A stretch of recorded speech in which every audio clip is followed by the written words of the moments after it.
오늘 우리가 읽었던 이 편지, 고린도전서라고 하는 이 편지의 수신자에 해당하는 이 고린도 교회는요, 바울의 2차 전도 여행 때 세워진 교회입니다.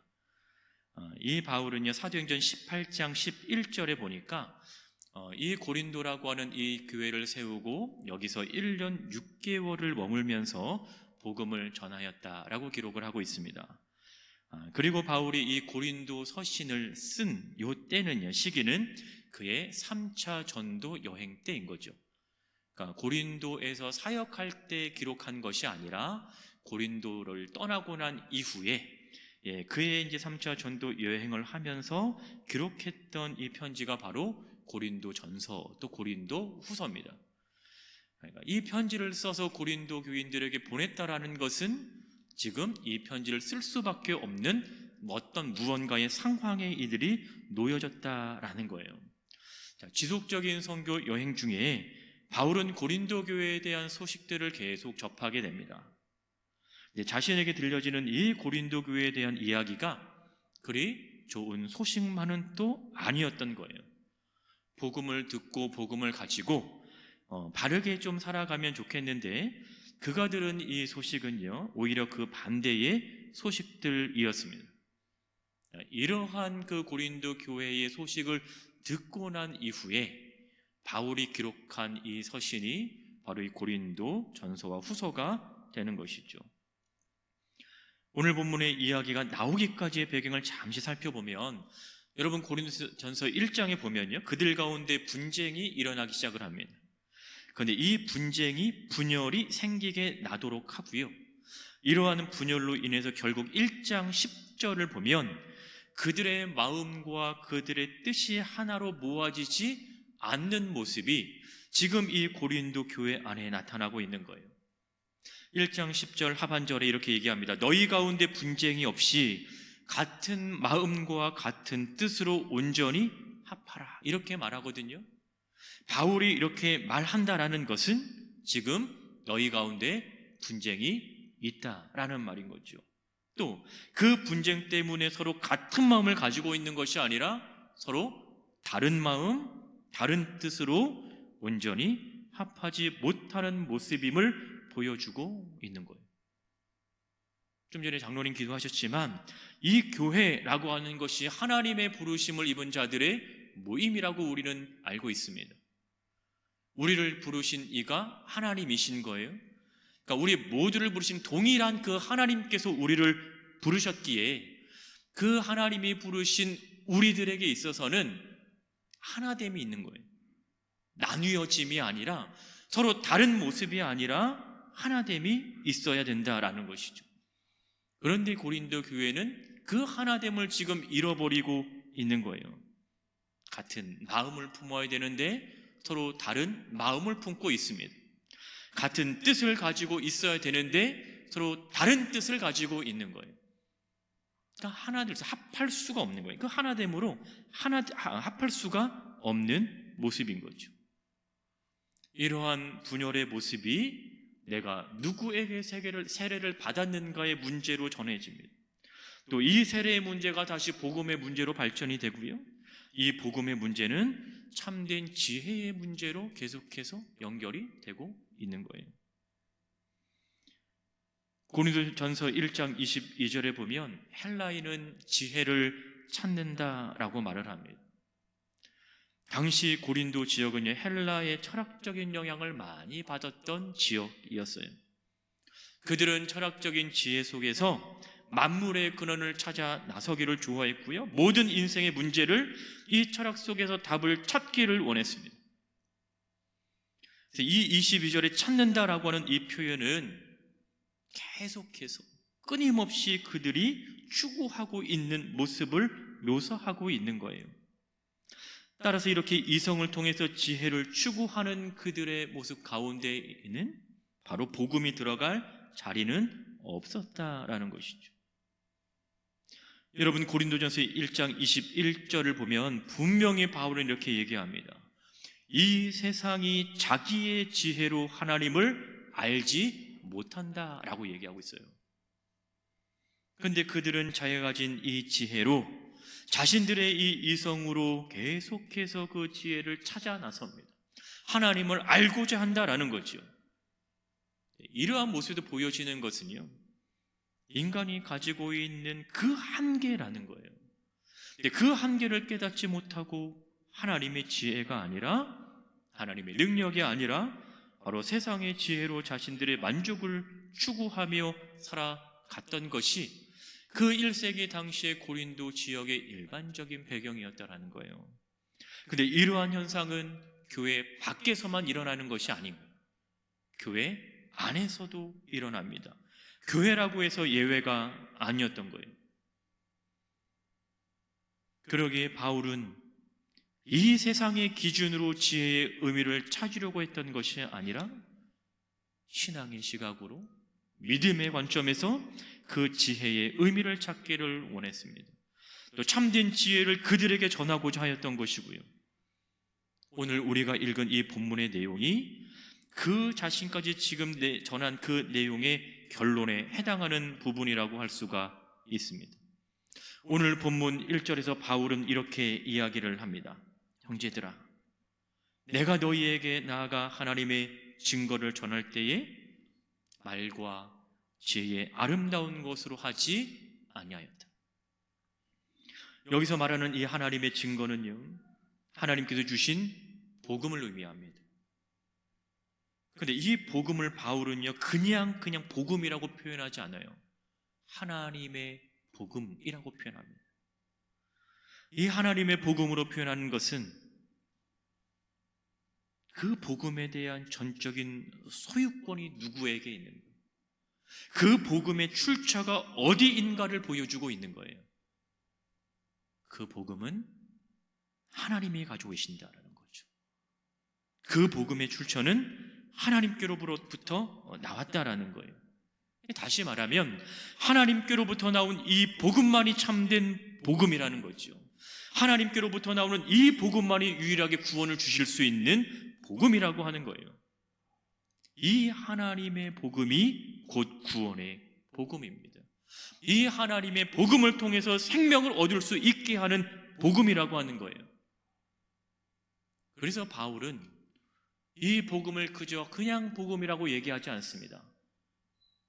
그 복음은 철저하게 하나님께 속하여 있다. 그 복음은 하나님께로부터 나왔다라고 얘기를 하죠. 그 복음을 통해서 우리가 구원을 얻게 되었고 그 복음을 통해서 우리는 생명을 얻게 되었다라고 얘기하는 거예요. 그래서 사도행전 나중에 보면 바울은 이 복음을 하나님의 은혜의 복음이라고 얘기하는 거예요. 그 복음에는 하나님의 은혜가 담겨져 있는 거죠. 그 복음에는 이 구원의 은혜가 담겨져 있어서 바울은 이 복음을 전하고자 하였던 것입니다. 하나님께서 주신 이 복음을 여러분 고린도전서 1장 18절에서는요 십자가의 도라고 얘기합니다. 즉 이 복음은 그리스도를 통해서 이루신 구원의 복음이라고 하는 거죠. 하나님께로부터 나온 이 복음이라는 표현을 통해서 바울은 이 복음에 대한 신뢰성을 그만큼 강조하고 있는 겁니다. 이 복음이 하나님께로부터 왔기 때문에 하나님께 속하여 있기 때문에 믿을 수 있다라는 거예요. 그런데 여러분 바울은 이 얘기를 하면서 이 하나님의 복음을 증거할 때 말과 지혜의 아름다운 것으로 하지 아니하였다라고 얘기합니다. 여러분 여기에서 아름답다라고 번역된 이 단어는요 우월하다라는 말인 거예요. 탁월하다라는 것이죠.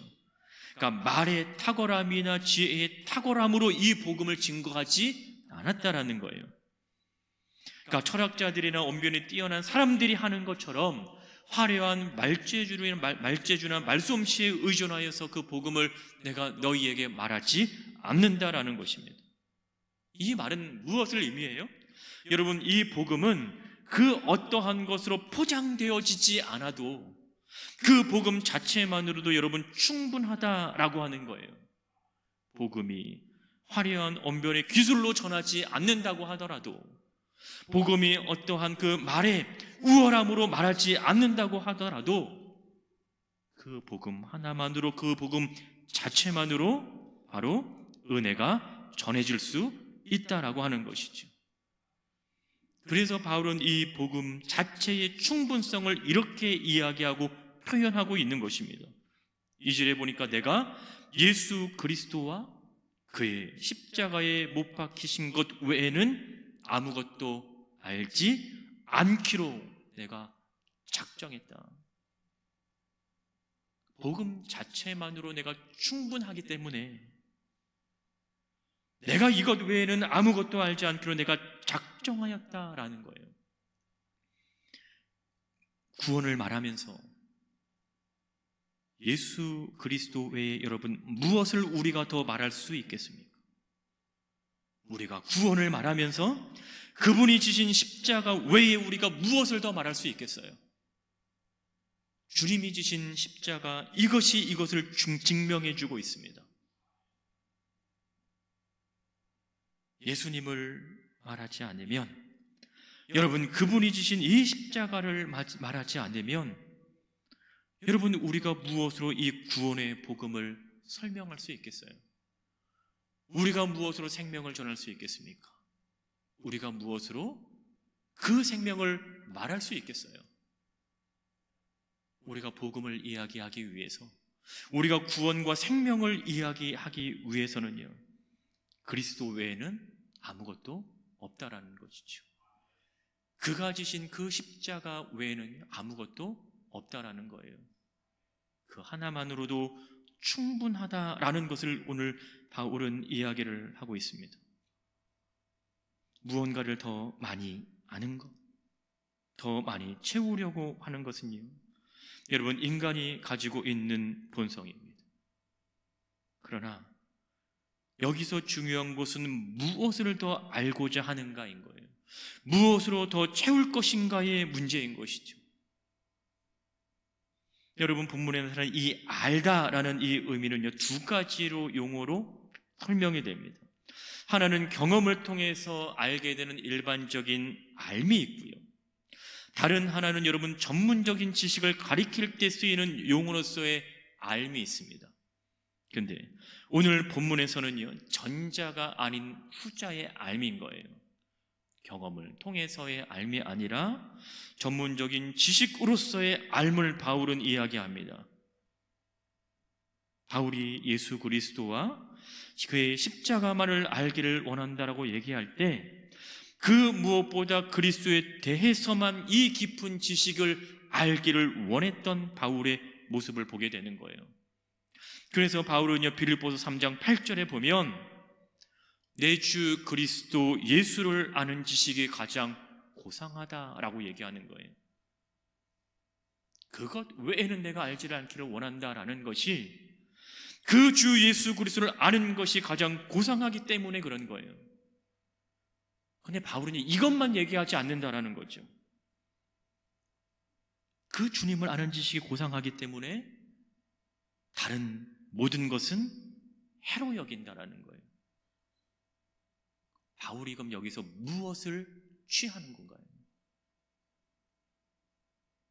주를 아는 그 지식을 선택을 하는 거예요.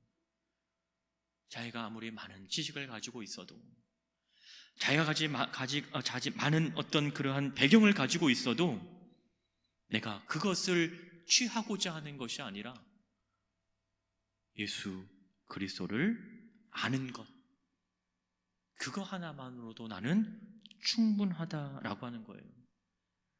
이 예수 그리스도와 그분이 지신 십자가, 바울은 여러분 이것을 증거하기 위해서 고린도에 간 것이었고요, 고린도 교회를 세운 것입니다. 여러분 그분의 사역의 유일한 목적은요, 바로 예수 그리스도였어요. 여러분 다메섹으로 가는 도상에서 예수님을 만나고 난 이후에 그의 인생의 목표는요, 예수 그리스도가 되었습니다.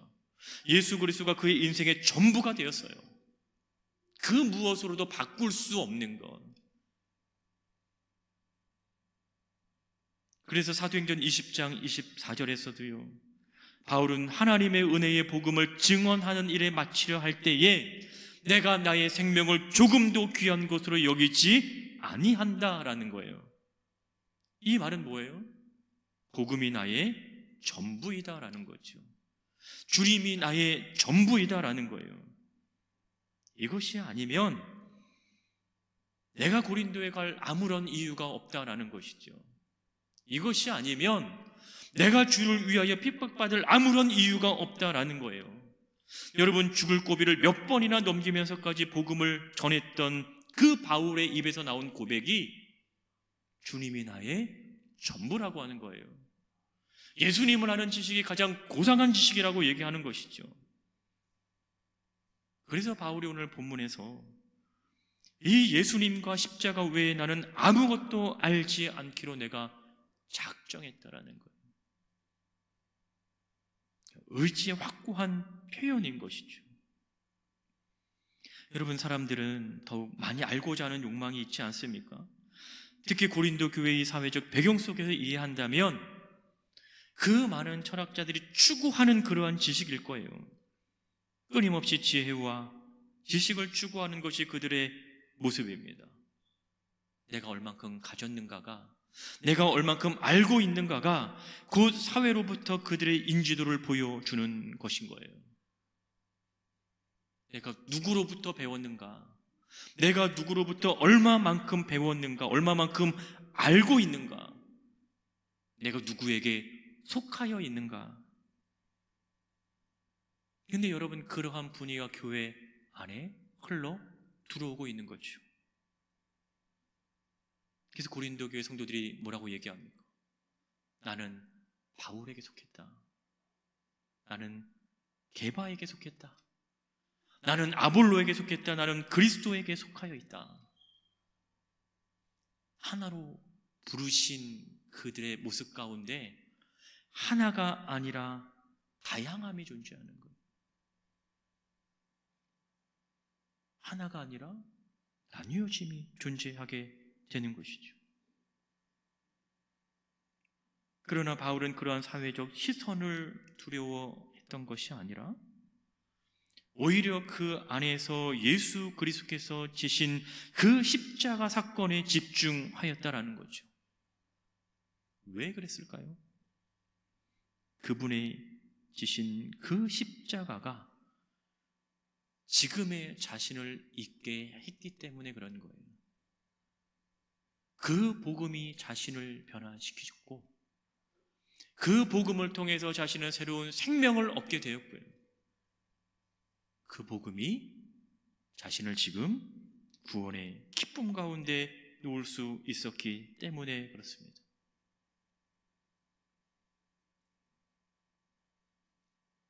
바울은 3절에서 자신이 고린도에서 그들과 함께 있었던 기억을 떠올립니다. 근데 여러분, 3절 보시면 내가 너희 가운데 거할 때에 약하고 두려워하고 심히 떨었다라고 얘기하죠. 오늘 우리가 읽고 있는 이 한글 성경에서는 내가 너희 가운데 거할 때라고 번역하고 있지만 원문을 보면 사실 여기에는 너희 안에 거한다라는 표현은 없습니다. 너희 안에 있다라는 표현이 없어요. 대신에 어떻게 기록을 하고 있냐면 내가 너희를 향하여 나아갈 때에 라고 얘기하고 있죠. 그러니까 1절에서 언급되었던 내가 너희에게 나아가라는 이 표현이 오늘 3절에서 내가 너희 가운데 거할 때라는 동일한 표현입니다. 다른 단어가 사용되어 있지 않아요. 그러니까 바울이 그들에게 나아갈 때에 그 바울의 심리적인 심적인 상태가 오늘 두려워하고 심히 떨었다라고 얘기하는 거죠. 여러분, 이것은 바울이 육체적으로 나약한 상태에 있다라는 것을 말하지 않습니다. 오히려 고린도에 오기 앞선 상황과 고린도에 왔을 때의 그의 심적인 상황인 거예요. 여러분, 바울이 고린도에 오기 전에 그는 아덴이라고 하는 도시에서 복음을 증거했습니다. 근데 아덴에서의 사역이 쉽지 않았어요. 바울이 아덴이라고 하는 곳에 갔을 때 그의 시선에 들어온 것은 그곳에 머물고 있었던 사람들의 모습이 아니었습니다. 사도행전 17장 16절에 보니까 그 성에 우상이 가득한 것을 보고 라고 얘기하고 있어요. 그러니까 그가 아덴에 갔을 때 그의 눈에 들어온 것은 가득한 우상이었습니다. 그 우상을 보고 자신의 마음에 격분이 일어났다고 말할 정도로 이 우상이 가득한 도시에 바울은 복음을 증거하러 간 거예요. 그러니까 쉽지 않았죠. 어려웠죠. 그 어려운 상황 속에서 바울은 사역을 마치고 고린도라고 하는 지역으로 온 거예요. 근데 고린도에 왔을 때 다르지 않았던 그 상황을 또 한 번 겪게 되는 거죠. 고린도 역시 아덴과 같이 많은 우상들이 있습니다. 그 이방의 신들을 섬기는 자들이 있었어요. 철학으로 가득 차 있습니다. 이교도들이 많이 분포되어 있습니다.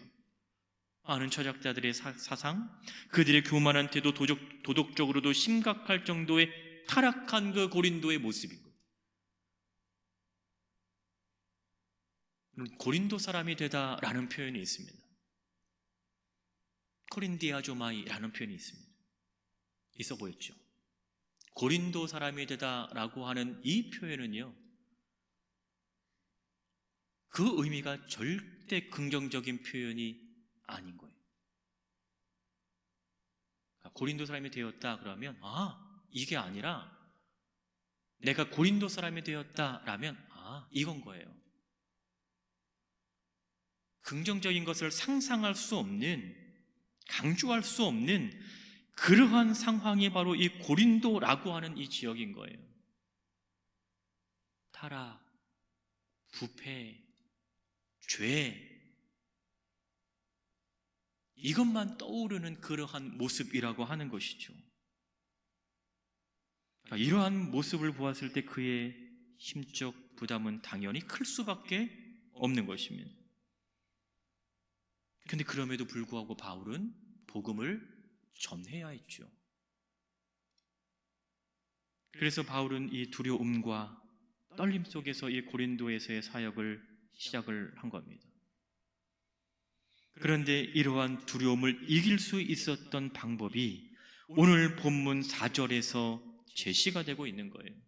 오늘 본문 4절에 보시면 여러분 두 개의 방법이 제시됩니다.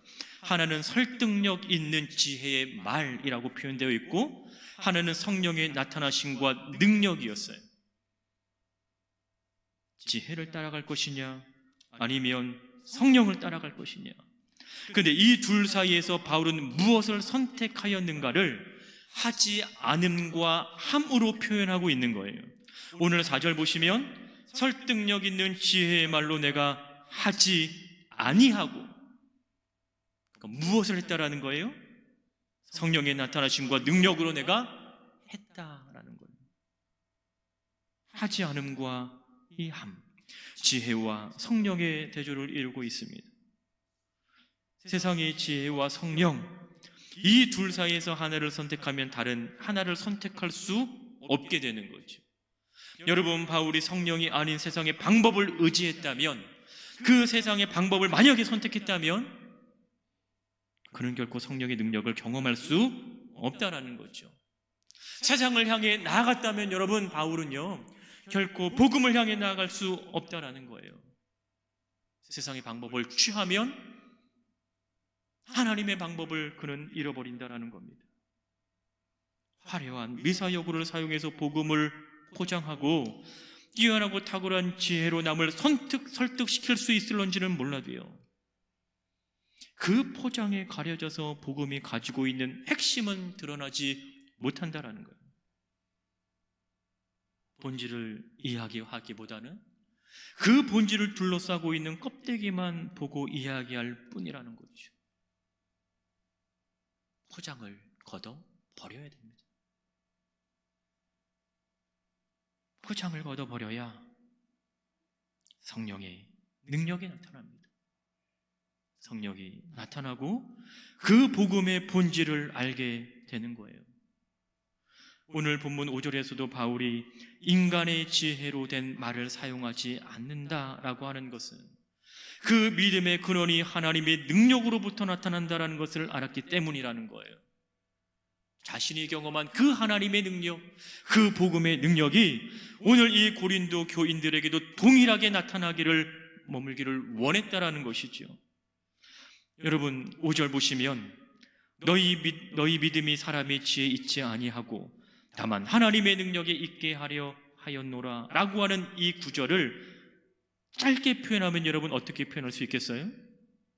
믿음은 하나님의 능력에서 난다인 거예요. 믿음은 하나님의 능력에서 난다. 그럼 우리가 다른 것을 바라볼 필요가 없는 거죠. 다른 것을 취할 아무런 이유가 없는 거예요.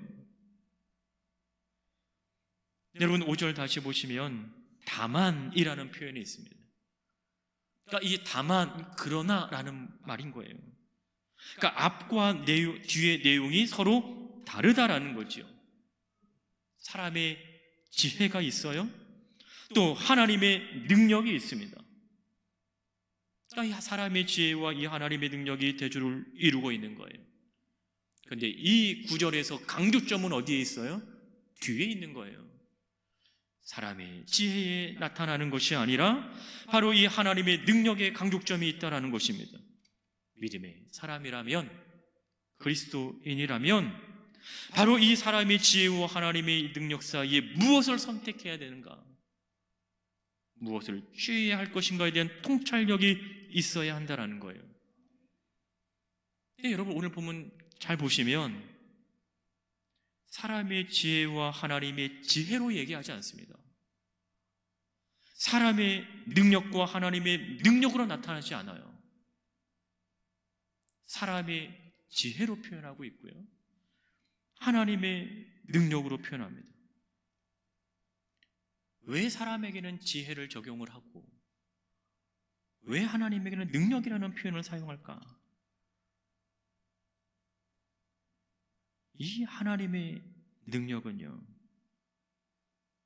구원을 이루시는 그 하나님의 능력이라는 거예요. 사람의 지혜가 구원에 이르게 할 수 있을까요? 그 구원의 복음으로 나아가게 만들 수 있을까요? 아니요. 오늘 본문에 보니까 그것은 아니었어요. 그 사람들이 추구하는 그 지혜는 결국 그 자신의 삶을 드러내는 것 외에 아무것도 없었어요. 그러나 하나님의 능력은요, 그들에게 구원을 주었습니다. 하나님의 능력으로 말미암아 그들은 구원의 은혜를 경험한 거예요.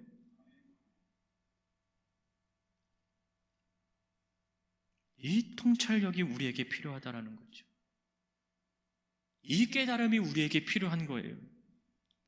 그래야 우리는 바른 것을 선택할 수 있고요, 그래야 우리는 옳은 것을 취할 수 있습니다. 이 하나님의 능력으로 믿음이 드러납니다. 여러분, 이 하나님의 능력을 아는 믿음이 여러분의 길을 주의 이름으로 축복합니다. 여러분은 선물 받으면 어떻게 해요? 포장을 뜯잖아요. 그 뜯은 포장지 여러분 어떻게 해요? 버리잖아요. 아무리 비싼 포장지라도 하더라도요, 그 내용보다는 비싸진 않겠죠. 포장지를 여러분 보관하시는 분 있어요. 보니까 있더라고요. 포장지 잘 뜯어서 보관하시는 분이 있더라고요. 명품 포장지면 보관할 수는 있을 것 같아요. 2번 사용할 수도 있으니까. 근데 포장지를 취하고 내용물을 버리는 또 사람은 없죠. 포장지의 용도는요, 선물을 감싸는 용도인 거예요. 그 이상도 그 이하도 아니죠. 그러나 내용물은 다릅니다. 그 내용물은 본질이잖아요. 포장지는 버려도 그 내용물은 버릴 수 없는 것을 누구나 다 알고 있습니다. 여러분, 본질이 복음인데, 여러분 그 복음을 여러분 포기하시겠어요?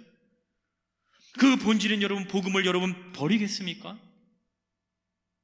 여러분, 우리의 복음이 다른 것으로 인해 포장되어 덮여지지 않도록 여러분 우리는 조심해야 됩니다.